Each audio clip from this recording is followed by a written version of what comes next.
Tere! Mina olen Jaanika Hirv Tallinna Ülikooli Digitehnoloogiate Instituudist. Ilmselt on siin saalis palju neid, kes on olnud praktikandid või ise ettevõttes praktikante juhendanud.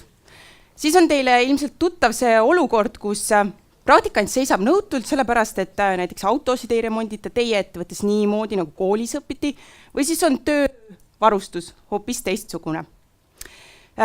See lõhe ettevõtete vajaduste ja tööturule sisenejate oskuste vahel on meid kummitanud juba aastaid. Olen veendunud, et meil on olemas lahendus. Tahame luua platvormi, mis tooks kutsekooli reaalsuse lähemale töökoha reaalsusele. Ja tahame kasutada selleks nutitelefoni, mis on tänapäeval nii või teisiti igal noorel taskus. Tegemist oleks nii veebikeskkonnast kui mobiiliäpist koosneva platvormiga, kust kõik osapooled, nii kutsekool, ettevõte kui ka praktikant ise, saaks kogu aeg jooksvalt ülevaate, mis praktikal tegelikult toimub. Praktikant jäädvustaks tööl ette tulevaid probleeme ja kogemusi, kas siis kiire foto, video, märkme abil.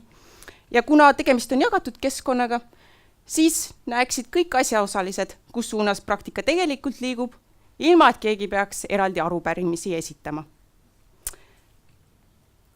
Teiseks, väheneks ettevõttepoolse praktikajuhendaja koormus, sest ettevõte saaks platvormil asjakohastest materjalidest ja ilma programmeerija abita koostada oma äpikesi, nii et praktikant saab ennast ka ise aidata.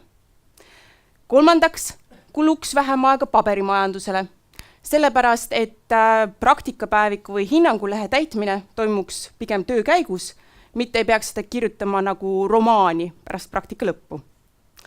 Neljandaks, oleks kõik see kogutud materjal sisendiks kutsekoolidele, nii et praktikantide kogetud probleemid ja kogemused töökohal saaksid õppeaineseks kutsekoolides. Ja me ei ehita seda asja mitte tühjale kohale. Oleme aastaid osalenud suures üle-euroopalises projektis, mille käigus töötasime välja ka ühe töökohal õppimist toetava rakenduse, mida oleme edukalt piloteerinud ka Saksa kutseõppesüsteemis. Nüüd tahame koos Eesti ettevõtjatega kohandada seda Eesti vajadustele ja vähendada seda lünka tööturule sisenejate oskuste ja tööandjate vajaduste vahel. Aitäh ja siin meie tiim!